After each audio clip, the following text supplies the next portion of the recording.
God, I look exhausted. Good morning! And what a beautiful morning it is. So yeah, I spent all of yesterday, when I should have been filming a video, rearranging my room. But I have not yet reorganized things. I still have like all of my desk space is taken up.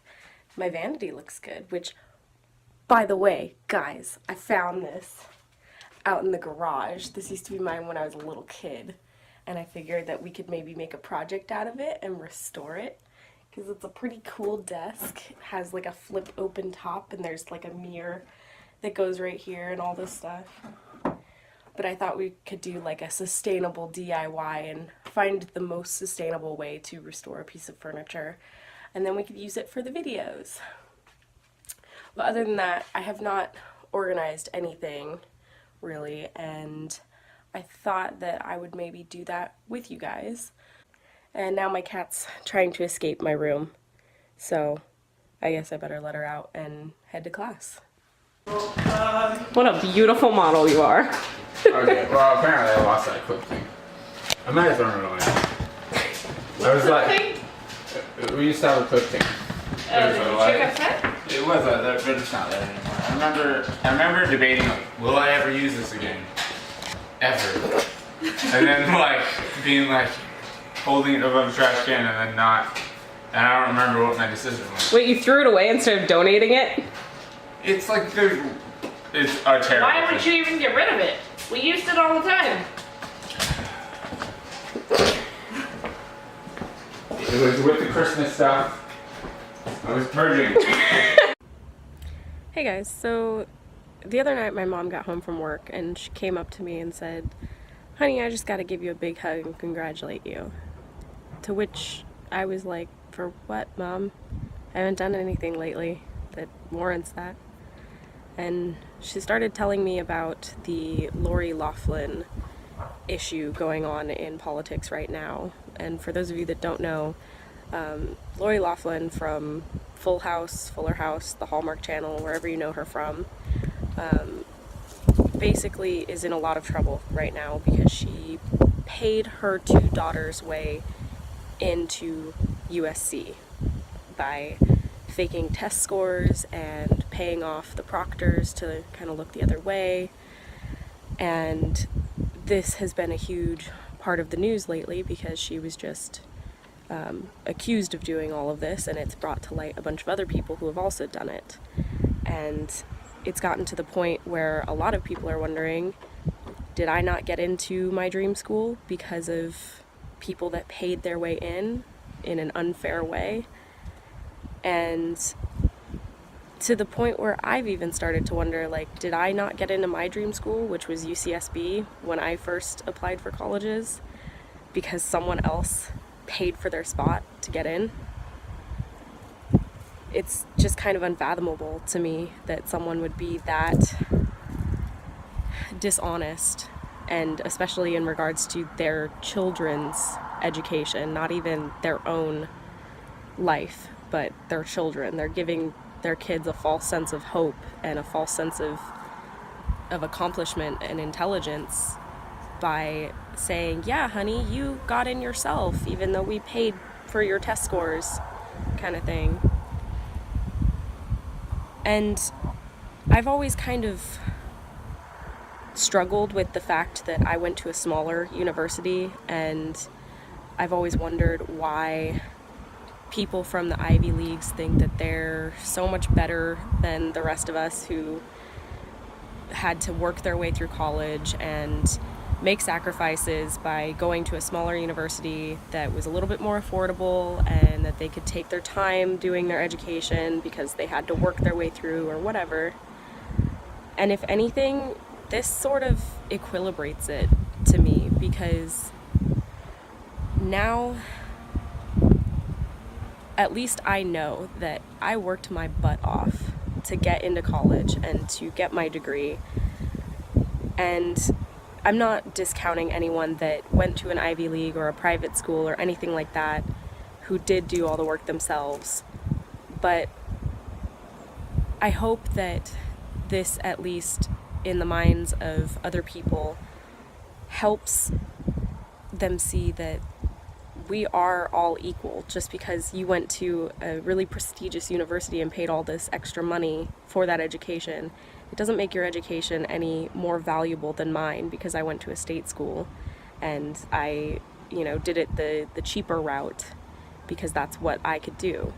Because I've actually had arguments with people who I thought were my peers and my friends who went to a private university and straight up told me that my degree is worth more than yours because it's from a better university. To which I said, I disagree completely, because a bachelor's degree is a bachelor's degree, no matter where you get it from. And it exemplifies all the stuff you went through, all the hard work you put in to get that expensive piece of paper. And it doesn't matter if you paid $100,000 for it or $60,000 or whatever. A bachelor's degree is a bachelor's degree. And I hope that now employers will look at it and say, a degree from USC is impressive, but how do we know that you didn't pay your way in, or you didn't have resources that other students didn't have that maybe made the game a little unfair, versus a kid that went to a state school, worked their butt off to get the SAT scores or the ACT scores and get into their school by themselves, and then work their way through school with very little help from mommy and daddy, or even from scholarship programs or whatever. Because for me, I didn't qualify for a lot of those because I'm right in the income bracket with my family where I make too much technically to qualify for low income, but not enough for my parents to be able to pay for my education outright. And now I hope that employers will look back on that and see that no matter what you went through, your degree counts, even if it's from a smaller school. And I've always been incredibly proud of my university, shout out to CSUMB and all the students, all the people I graduated with. Go Otters, because we did it ourselves. And I'm in a lot of debt now, but I wouldn't have it any other way, because I'm in a lot less debt than I would have been if I had gotten into UCSB. And I don't think I would have gotten half of the experiences and the opportunities that I got going to a smaller school if I had gone to UCSB or any other prestigious school like that, just because I would have been even more broke and in a larger pool of people that are more qualified than I was, or more competitive at least. And I probably wouldn't have had the chance to study abroad. I probably wouldn't have had the chance to do research in undergrad like I did, because I would have been outcompeted. And not that that's a bad thing or anything, because a lot of people that do go to those schools and get those positions are incredibly intelligent. But so are a lot of other people. And just because you have extra resources that other people don't have doesn't mean that you should get that position more than anyone else. It should be based on your intelligence and your qualifications, not where you come from, But hey, I guess money makes the world go around, right? Anyway, I just wanted to kind of touch on this and say that I hope, if nothing else, that this little political issue and scandal helps equilibrate the people that worked their butt off to go to just a state university and get their degree and, went into debt for that, versus people that paid their way through school. And I know that not everyone did that in a huge university. I'm not saying that, but I hope that it can help people see that a degree is a degree, and if you worked your butt off to get to that point and you earned it, then that's all that matters. I'm on the floor today. So it's been about a week since, or I guess a little bit over a week since I shot the makeup video with Jordan and Alicia. And I just wanted to kind of do a follow-up and go over the chemicals that I was looking at, or the toxins, I guess, that I was looking at in makeup, because I know that there's a lot of controversy over different ingredients in cosmetics, and there's a lot of different toxins that people look at, but I wanted to kind of explain why I chose the 5 that I chose and go over why exactly they're harmful for the environment and for your body as well. The first harmful ingredient that I looked at was BHT BHA, which is a hormone disruptor, and it clogs your pores, which, I mean, all makeup does, but it is used as a preservative in a lot of cosmetics. The second one was synthetic fragrances, and these are found in a lot of different things. I know I found them in a lot of foundations when I was doing research, which was kind of weird because you wouldn't think that people would be putting fragrance in the stuff that you wipe all over your face. Like, is anyone going up to anyone else and saying, hey, does my face smell good? But these fragrances are usually derived from petroleum products, which is crude oil. So basically you're rubbing crude oil all over your face and wherever else you use anything with fragrances. A lot of deodorants will have fragrance in them, a lot of lotions, especially fancier lotions from like Victoria's Secret and stuff. Not throwing any shade, not calling anyone out, I'm just stating facts. And the reason that these are so bad is because the companies that produce them are protected by a trade law in order to keep their like secret formula a secret. They don't have to release any of the ingredients in the fragrances that they use. So you really don't know what you're wiping all over your skin, and that can be a little concerning. At least to me, anyway. The next one was silicones, and these are not to be confused with the natural silicone. So there are 2 different types here, and silicones are a man-made synthetic, which basically makes your skin smoother. They're great for your skin for like moisturizers and stuff because they hold in the moisture. But eventually, after layering them one on top of the other, like they're common in primers and in foundations as well, and in concealers and stuff like that, anything that makes your skin look all smooth and pretty, it probably contains a silicone. And this is what makes your products waterproof as well. But the catch is that the more you layer on top, the less likely moisture can get into your skin. Essentially, you are drying out your skin from the inside out, because not only does it trap moisture in, but it prevents other things from coming in as well. And these aren't always necessarily washed off when you take off your makeup.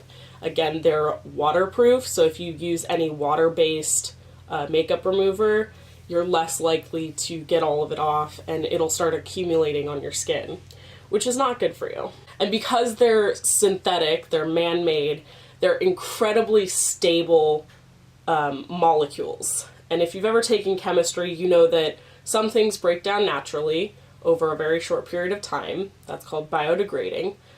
But some things remain, like plastics is a good example.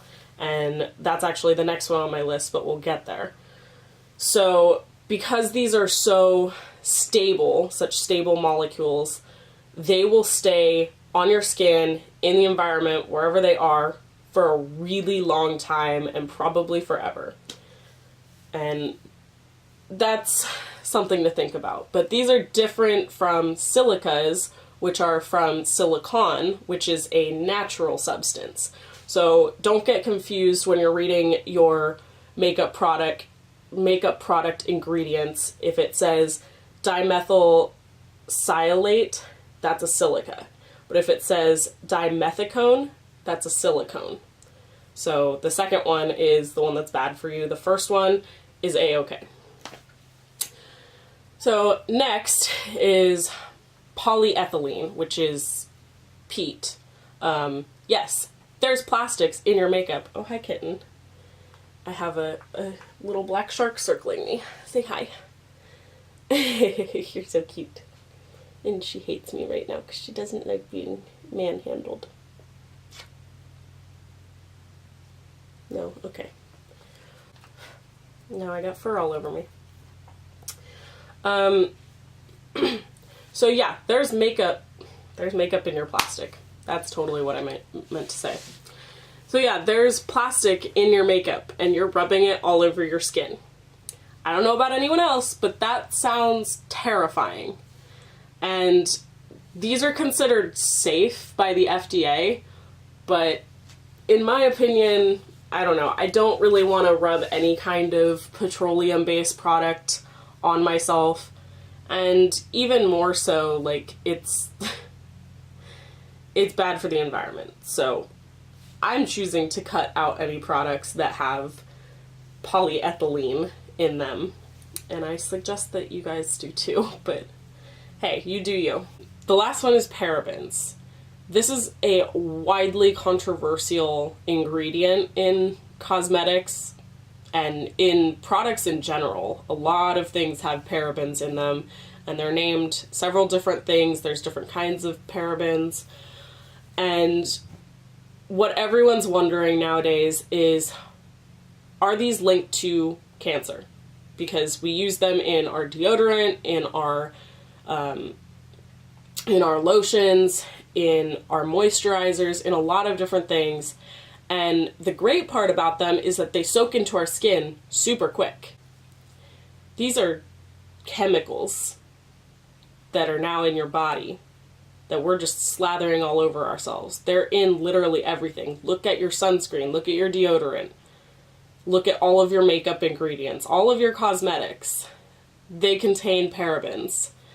They're rumored to cause breast cancer, but there's no evidence, there's no study being done that says for sure whether they are or not. They are a hormone disruptor, and they cause an influx of estrogen in your system, which, if you've ever studied breast cancer, it is usually linked to high estrogen levels, which is why women get breast cancer a lot more than men. Other countries have actually banned parabens altogether, and others just recommend that you don't use them if you're pregnant or if you have small children. Just that fact alone makes me wonder what's going in my body and should I be using it at all. So this is why I chose to cut out parabens as well. And even if you don't cut them out completely, I suggest maybe at least being aware of what you use that has parabens in them, and maybe mitigating your use, using that product a little bit less, or finding a better alternative to some of those products that you use. A big one for me is sunscreen. I'm definitely going to be looking for some better sunscreen with healthier ingredients that aren't going to poison me slowly. So that's one of my goals this summer, is to find a good, environmentally friendly and also healthy sunscreen alternative. Again, I chose these 5 ingredients because they're not only bad for your health, but they're very bad for the environment. And the main reason that all of these are bad for the environment is a little thing we call bioaccumulation. So let me paint a picture for you. Say you're using a moisturizer on your face or whatever, on your hands, and you let it soak in for a while, but then you go and you wash your hands in the sink, and that water goes down the drain and off to your water treatment plant. And while it's at the water treatment plant, it is filtered. But unfortunately, things like fragrances or the BHT, BHA chemicals that I talked about, they're so small that the filters in our waste treatment plants cannot filter them out. And for things like fragrances, these are usually like oil-based, so they just float on top of the water, and they make it through the filters with no problem. And where do all drains lead? Don't worry, all drains lead to the ocean. So we are slowly polluting the ocean by washing these toxins off of our skin, saying goodbye to them down the drain, and then they make it slowly to our ocean and the wildlife that live there. And the reason that this is bad is because a lot of these chemicals have been linked to birth defects and growth defects in aquatic life. So in fish, in sea turtles, in even probably mammals like otters and seals and stuff. The reason that these chemicals cause these defects is because it accumulates within the marine animal's body. So basically, when they're exposed to this chemical repeatedly, the level of toxin in their body accumulates to a certain level because they can't get rid of it. Their body doesn't have the natural process to digest those chemicals because they're not natural, or to filter them out as toxins or anything like that. Similar to us, we don't have those processes either. So slowly but surely the levels build, and this causes a drastic decline in fish population, or even worse, we catch those fish and we bring them home and we eat them with all these chemicals in them. What? Who does that? So when we eat them, we are taking in all those toxins into our own body. And again, we don't have the process to get rid of them either through digestion or secretion or anything like that. So we accumulate them as well, and they build up in us. And that is a process called biomagnification. So when a toxin moves up the food chain, up a trophic level, if you will, for all my scientists out there, it magnifies, because we're not only eating one fish with that toxin in it, most likely, right? We are eating multiple fish with that toxin in it. So it's not just the one fish that has the chemical in it, it's like 10 fish. So we get 10 times the toxins. And over time, that builds up in our body and it starts to poison us. And again, some of these things are linked to cancer. Who wants cancer? Raise your hand if you want cancer. I'll wait. No one? Okay. Cool. So, for the most part, that's why I chose to cut out these 5 chemicals, these 5 ingredients, if you will. Not just for my own health, but because it hurts our wildlife as well, and it will continue to hurt our wildlife and future generations to come. I'm refusing. And that's a big thing when it comes to environmentalism. You have to refuse to use a certain type of product. Otherwise, the market is still going to favor making that product, and they're going to continue making more of it and selling more of it, and it's going to continue to bioaccumulate and biomagnify in us all. And that's not something I want for this world. So I have gone through the rest of my makeup collection. Some of it you recognize from the video most likely. Others, I mean, I do have quite a bit of makeup, even though I don't wear a lot of makeup. And actually, I haven't worn a lot of makeup in the past couple weeks because this challenge freaked me out a little bit, number one. And number two, I don't have a lot of makeup left without these ingredients. I do have like a bare minimum set of makeup, which I was surprised to even find that a portion of my makeup didn't have these ingredients in them. But it all kind of worked out. So, and also the costume makeup from that video definitely made me break out a lot, like around my eyes and stuff, which, I mean, you can imagine. They clog pores. No makeup's ever gonna be good for you but there are better options to those types of makeup. So that is what I wanted to exemplify by this. And these are going in my trash can as of right now. And I'm going to go dump this in my giant trash can outside, and they will never be seen again. So say goodbye to most of my makeup. But we are going to start over together and find some more sustainable products. Side note, a couple products that I'm actually really going to miss. My IT Cosmetics foundations.